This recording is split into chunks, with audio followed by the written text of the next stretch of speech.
Si hoy La Laguna se encuentra en el cuarto lugar más violento del país, pues mi pregunta es el otro lado respecto a qué. No estamos mejor, los ciudadanos seguimos viviendo con miedo. Un ejemplo de lo ridículo que pueden ser las cifras oficiales es esta. Una misma persona puede tener más de 20 IFEs con datos falsos. Finalmente la gente no se atreve a denunciar. ¿Cómo es posible que haya, para empezar, celulares dentro de los penales? Segundo, ¿cómo es posible que un reo logre hacer de 150 a 200 llamadas al día? Necesitamos que la autoridad mande una señal clara de combate a la corrupción dentro de las instituciones. Somos más los que estamos de la parte de los buenos que de la parte de los malos. Necesitamos decirlo con claridad para que la autoridad se ponga a trabajar y para que los malos se den cuenta que si hay una persona con una pistola y 3,000 personas alrededor, el que tiene que tener miedo es una persona con una pistola, no las 3,000 personas.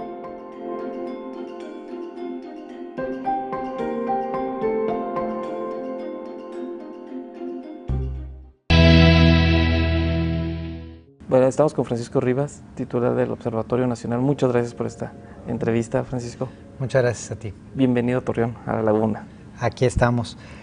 En este día importante en donde el Observatorio Local de La Laguna hace la presentación sobre la medición de delitos de alto impacto aquí en la zona de La Laguna. Este es un trabajo muy importante que ha venido haciendo con mucha responsabilidad el Observatorio Local, con base en la metodología que sigue el Observatorio Nacional Ciudadano, que tiene que ver con hacer un análisis sobre la información pública disponible. Y me refiero a un análisis porque trasciende el simple hecho de dar un dato, de dar una información. Busca entender qué está pasando y desglosarlo.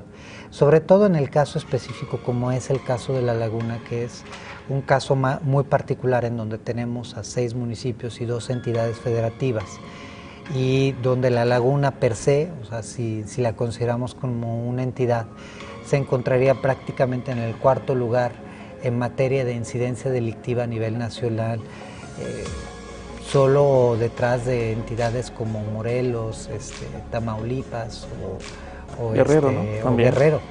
Nos encontramos en una situación en donde hoy el Observatorio de La Laguna presenta datos de algunas mejoras sobre la incidencia delictiva, pero mejoras que siguen siendo insatisfactorias, es decir, mejoras que hay que reconocer que son positivas, toda mejora es positiva, pero que están lejos de garantizar una buena calidad de vida a los laguneros. Esta cuestión de las mejoras, de 2007 hasta tal vez el año pasado, La Laguna estaba, por no decir todos los días, pero sí constantemente en las primeras planas, escenas dramáticas como la del territorio Santos Modelo, se dispara todos los homicidios dolosos, pero ahorita tenemos un discurso donde dicen las autoridades, ya estamos del otro lado.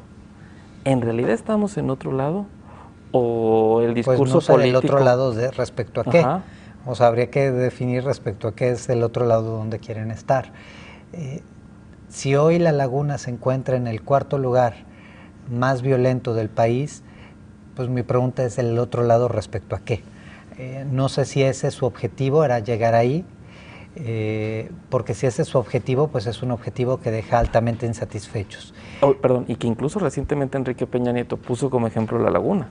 Bueno, la autoridad federal, esta autoridad federal en particular, ha sido muy hábil en hablar de logros sin decirnos realmente lo que está sucediendo en el país. Con esto quiero aclarar 2 cosas. Sí hay algunas mejoras en el tema de seguridad. No son mejoras que garanticen que estamos mejor. Voy a ser claro.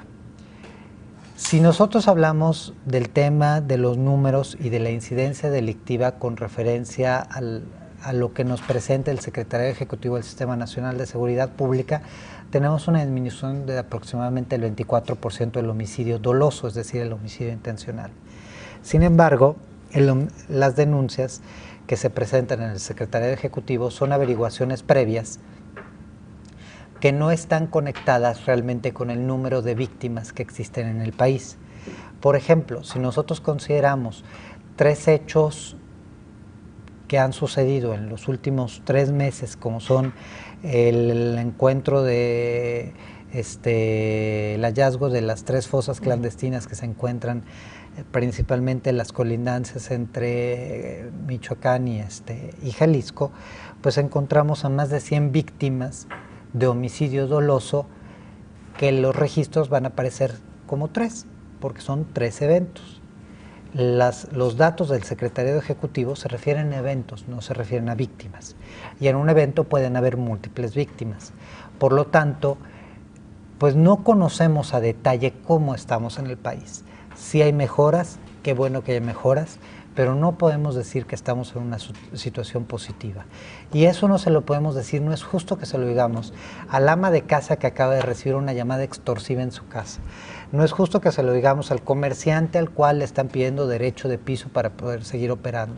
No es justo al padre que está viendo cómo le hace para pagar un rescate para salvar a su hija. No es justo que se lo digamos a la persona que acaba de sufrir un impacto de bala porque la asaltaron con violencia en las calles para robarle un reloj. No es justo que se lo digamos a la persona que regresa a su casa y encuentra que se la asaltaron. Y que muchos de estos delitos a plena luz del día, ¿eh? A plena luz del día. Ya el mito de que va a ser en la oscuridad no es ya. Personalmente, hace 3 semanas me asaltaron con pistola en el Distrito Federal. Me intentaron asaltar porque finalmente tuve la suerte de no dejarme, malamente tal vez. Ese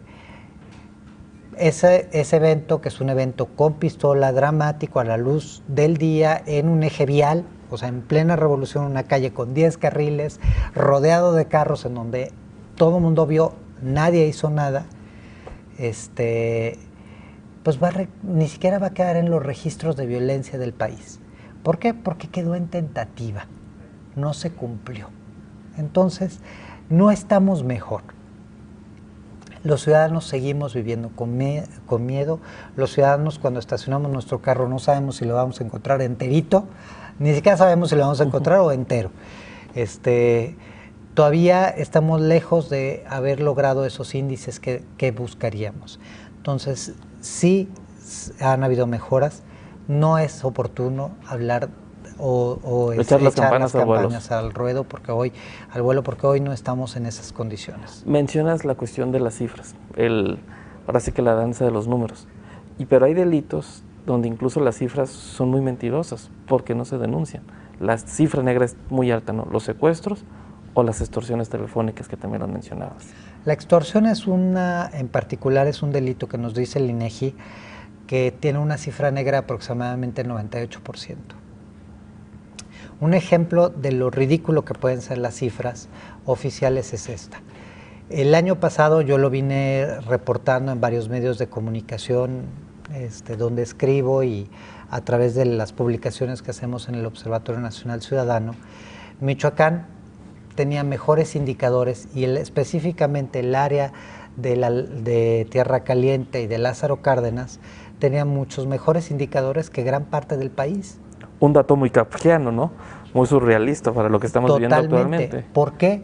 Porque finalmente la gente no se atreve a denunciar y las denuncias las jalaban todas hacia Morelia. Entonces Morelia estaba registrando una incidencia delictiva mayor de la que realmente estaba viviendo y Tierra Caliente estaba presentando indicadores casi de Suiza. Y los derechos de piso aparte no está categorizado como extorsión, ¿no? Los derechos de piso no están categorizados, o sea, es decir, no existe el tipo penal de derecho de piso, sino se incluye dentro de la extorsión. En este estudio que acabamos de hacer, que es un recuento de lo que ha sucedido en el país en los últimos 16 años en materia de extorsión, hacemos un análisis precisamente de esto, en donde nos dimos a la tarea de revisar los números del secretariado, de investigar la información disponible en medios de comunicación y a través de expertos, entrevistar a expertos, de hacer solicitudes de transparencia. Y lo que encontramos fueron datos pues que nos alarman. Para empezar, en los 16 años que analizamos tuvimos un aumento del 818% en números oficiales.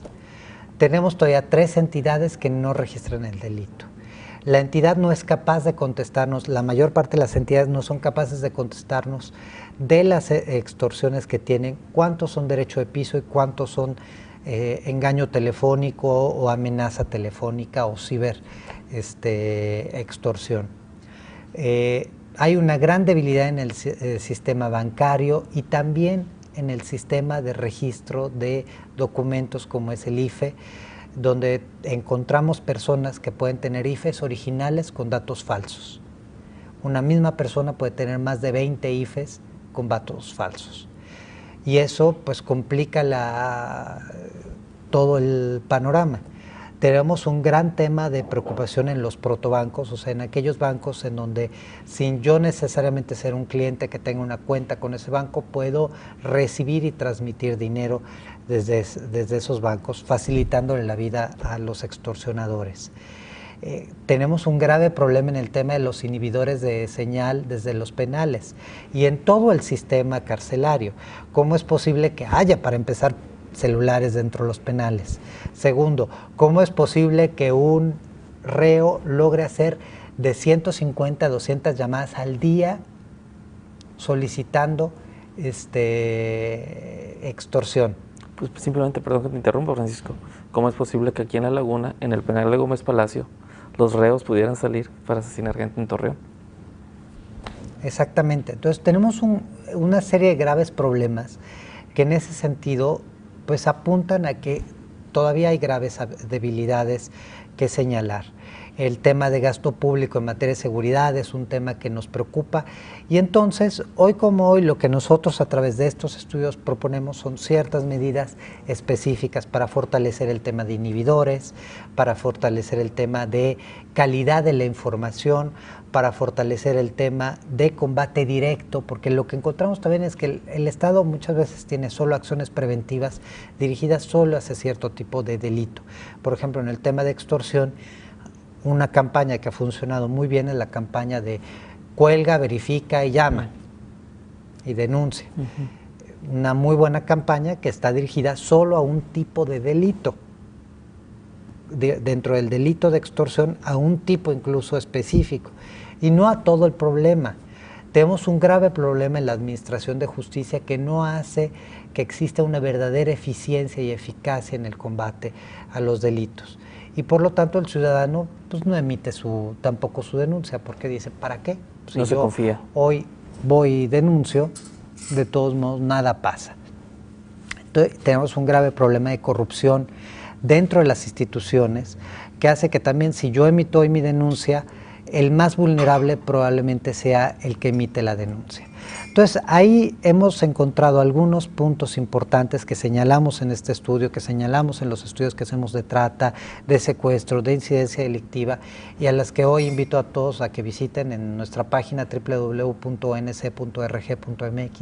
Los pueden descargar gratuitamente y ahí van a encontrar toda la información disponible.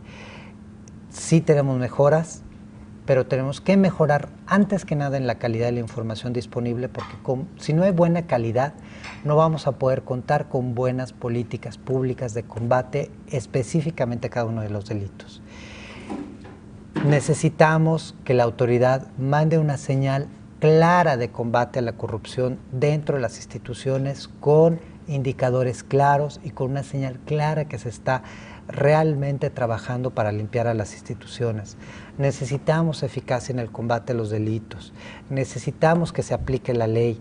Ya tenemos ley general de víctimas, ya tenemos ley general para combatir el secuestro, ya tenemos ley para bloquear la señal de los penales, pues que se utilice. O sea, ya tenemos los instrumentos legales, ahora es solo cuestión de aplicarlos. Y como ciudadanía también podemos hacer mucho. Y los invitamos a todos a que se sumen. Somos un país que sigue teniendo una incipiente participación social, requerimos de muchos brazos, de muchas voces, de mucha fuerza para decir claramente, somos más los que estamos de la parte de los buenos que de la parte de los malos. Necesitamos decirlo con claridad para que la autoridad se ponga a trabajar y para que los malos se den cuenta que si hay una persona con una pistola y 3,000 personas alrededor, el que tiene que tener miedo es una persona con una pistola, no las 3,000 personas.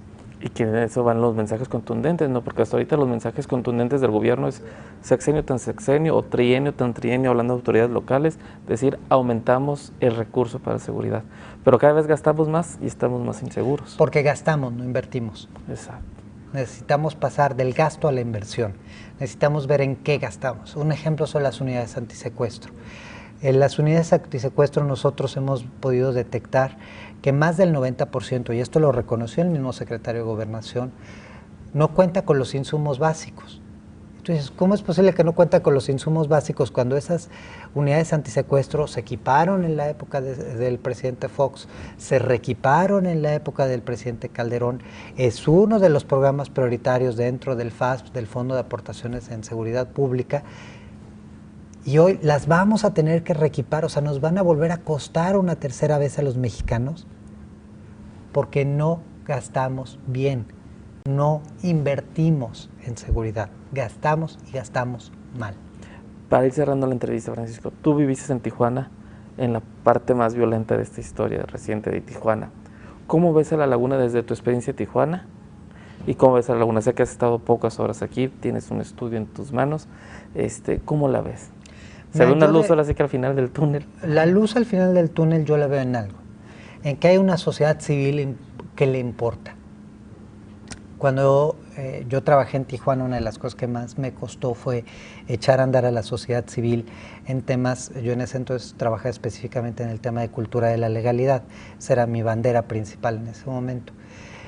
Y era muy difícil motivar a los ciudadanos porque muchos de ellos, como vivían en San Diego, no tenían incentivos para ponerse a trabajar en materia de capital social. Yo creo que hoy lo que estamos viendo en La Laguna es a muchos ciudadanos conscientes y preocupados porque aman a su tierra, porque aman la tierra que les da de comer y porque no piensan irse hacia otro lugar. Y eso es algo muy positivo.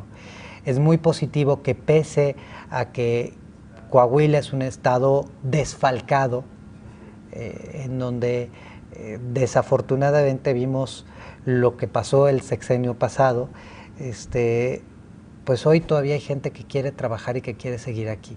Entonces yo eso es lo que veo, rescato de muy positivo. Un ejercicio como el que está haciendo aquí el Observatorio Local me da muy buena esperanza. Y yo espero próximamente de ver mejoras gracias al hecho que efectivamente van a haber muchos ciudadanos, que hay medios de comunicación que le dan voz a esto. Entonces, pues más bien espero que ustedes me inviten próximamente para ver las mejoras. Pues muchas gracias por esta entrevista. A tus órdenes. Muchas gracias, Francisco.